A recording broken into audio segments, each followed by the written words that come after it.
In his new book called The Message, Ta-Nehisi Coates visits Jerusalem's Old City, Holy Land for Jews, Christians, and Muslims alike, home of the Western Wall, site of the temple built by the biblical King Solomon, and the very spot that Muslims believe the Prophet Muhammad ascended to heaven. With Israeli guides, he passes into the Old City through the Jaffa Gates, which is where most non-Muslim tourists will enter. After a quick look at his passport, he's let through. But on another visit to the Old City, this time as a guest of the Palestinian Festival of Literature, Coates and his group are held up by guards for reasons unclear at the Lions Gate, where most Muslims enter the Old City. Waiting for 45 minutes outside the walls as tourists streamed in and out unbothered, Coates couldn't help but see hints of America. Quote, no justifications were given, no questions asked, no instructions offered. The soldiers just stood there with their enormous guns blocking the way. I could not quite put words to what I was seeing, but watching those soldiers stand there and steal our time, the sun glinting off their shades like Georgia sheriffs, I could feel the lens of my mind curving to refract the blur of new and strange events, end quote. New and strange, but in some ways all too similar. Coates resists the urge to relate everything he sees in the Holy Land to what he already knows about America's past, but it is all there. Quote, it's true that Jim Crow was the first thing that came to mind, if only because Jim Crow is a phrase that connotes an injustice, a sorting of human beings, the awarding and stripping of rights of a population. Certainly, that was some part of what I saw in Hebron, in Jerusalem, in Lyd, end quote. It was everywhere he looked, even on rooftops. Contraptions harvesting rainwater in the West Bank, water from the sky, illegal for Palestinians because they must apply for permits which are almost never given in order to simply gather water from the sky. Spell out the injustice in the system. Quote, on seeing these cisterns, it occurred to me that Israel had advanced beyond the Jim Crow South and segregated not just the pools and fountains, but the water itself. And more, it occurred to me that there was still one place on the planet under American patronage that resembled the world that my parents were born into, end quote. In the book, The Message, Coates also describes visiting Africa for the first time, touching down in Dakar, Senegal. Coates could feel the land asking him, what took you so long? But Coates had already been there in a way. And he learns that when a young woman tells him she's working on a dissertation based on his books, it leaves him in awe. Quote, there I was on the other side, among family divided from each other by centuries. I had come back, but my own writing had gotten there first, end quote. That's why Coates refers to his books as his children. They go out into the world. They live their own lives, affect readers in a unique way. And that's why we, us, must be careful and daring in the stories we tell, because stories affect the way people think. If politics is the art of the possible, it's words and stories that expand what's possible. Coates writes, quote, the cradle of material change is in our imagination and ideas. And whereas white supremacy, like any other status quo, can default to the cliched claims and excuses for the world as it is, we have the burden of crafting new language and stories that allow people to imagine that new policies are possible, end quote. Ta-Nehisi Coates is with me right in here in studio, and he's going to join me right after the break. New York Times bestselling author Ta-Nehisi Coates. He's the chair of the English department at Howard University. He's a contributing editor for Vanity Fair. He's the author of numerous books, including the very latest, which is titled The Message. Welcome. Thank you. We've been missing each other a little bit over the last couple of weeks. You've had a very interesting rollout to this book in which you have written about things that you have observed and the impact they had on you in South Carolina, in Africa, and then in the Middle East. And that has not all gone over well with everyone, particularly the Middle East part. You observed that you thought that there is a fundamental unfairness with the way Palestinians are treated, and got a lot of pushback. What did you see that triggered pushback? What's the part that you think people are not happy hearing? Well, for my own sanity and my own mental health, I've been taking, I resolved to take a media fast with The Message. So I mostly hear things like secondhand from other people. With that in mind, I just think that two things are really, really hard to accept.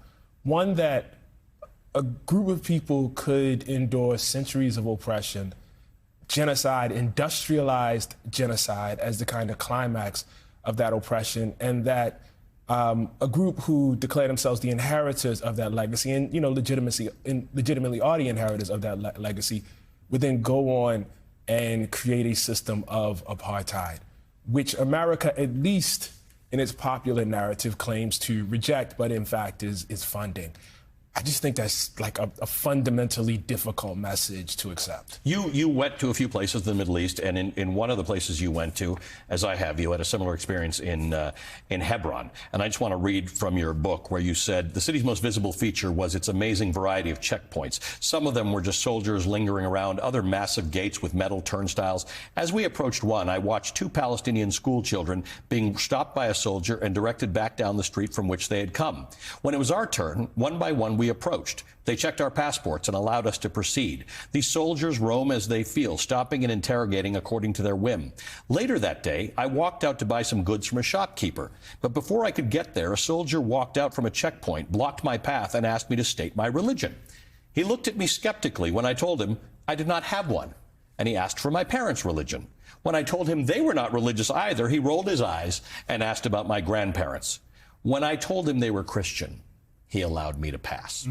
Hebron is that place. If you are Muslim or Palestinian, literally somebody can walk down that road and the Muslim or Palestinian will have to go down another road. And I've seen it and experienced it myself. Yeah, and it is just it is the intensification of what the West Bank is, and I would argue what Israeli society is, which is to say segregated. And this runs across the board. And I really, really want to emphasize this because people, for instance, often talk about Palestinian Israeli citizens, but they actually are second-class citizens. They don't have the same marriage rights, for instance, if they fall in love with somebody from the West Bank that, say, a Jewish Israeli has when they fall in love with somebody from wherever. There are whole communities in Israel proper that have the right, by law, I want to emphasize this, by law, to discriminate against Palestinian citizens for reasons of what they call custom or culture. We call that redlining in America. Right. But even redlining wasn't in federal law. And we are supporting this. We are bankrolling this at the very same time that we run around and talk about our great legacy of overcoming segregation, overcoming slavery, and proclaim Martin Luther King as our patron saint. Let's talk about this concept of the message, this concept about using our words and our language and the effect that that can have on changing people, both their minds and the way we do things. Because there's a larger message. You use three distinct examples in this book. The Middle East is just one, and at the moment, the most controversial. But what's the point you're making as it relates to journalism, writing, and expressing ideas? The point is that writing is a tremendous tool of power. And sometimes people use it to liberate themselves, and sometimes people use it to dehumanize other people.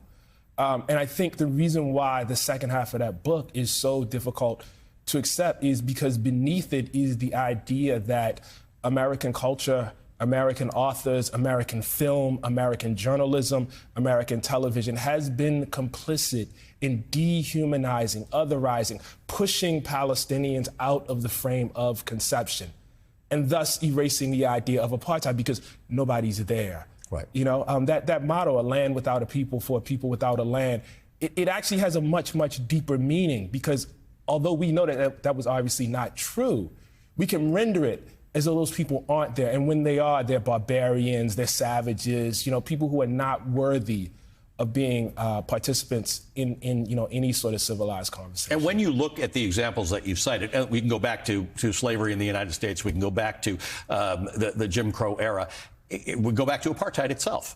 It depends on the dehumanization of the people who you are oppressing. Because as long as you don't think of them, you were having a great conversation with Trevor Noah the other day, in which, when we just talk about the numbers of dead, doesn't matter, right? These are not real people to you. But once you start showing imagery of families, and once you start talking to the survivors of the dead, or the starving children, or the families of the Israeli hostages, they are people, and our lives are should all be equal. There are two things about this war that is going on right now that I want to emphasize.